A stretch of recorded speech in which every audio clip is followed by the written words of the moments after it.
Hi అండి. ఈరోజైతే మా ఇంట్లో ఉగ్గాని బజ్జీ. ఇదైతే మా అత్తమ్మ సైడ్ ఎక్కువ చేసుకుంటారు ఆంధ్రాలో.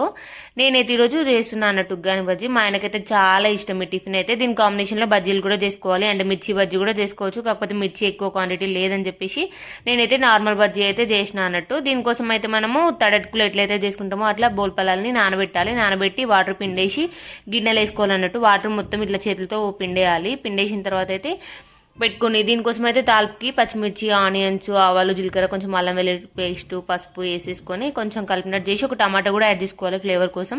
తగినంత సాల్ట్ వేసి టమాటా ఒక 2 minutes మగ్గేదాకా మూత అయితే పెట్టుకోవాలి. పెట్టిన తర్వాత అయితే మనం తీసి మంచిగా ఇది ఏదైతే ఉల్లిపల్లాలు ఉన్నాయో అవి అయితే వేసేసుకొని కలుపుకోవాలన్నట్టు. కలిపి ఒక 2 minutes అట్లా మూత పెట్టి ఉంచితే అవి అనేది మంచిగా ఉడుకుతాయి అన్నట్టు. అంటే ఇట్లా మంచిగా మెత్తగా అయితే అన్నట్టు. అయిన తర్వాత అయితే మనం దానికోసం బజ్జీలు తీసుకోవాలి. ఇంకా బజ్జీలు అయితే వేసేసిన నేను. బజ్జీలు చేసింది అయితే వీడియో పెట్టలేదు.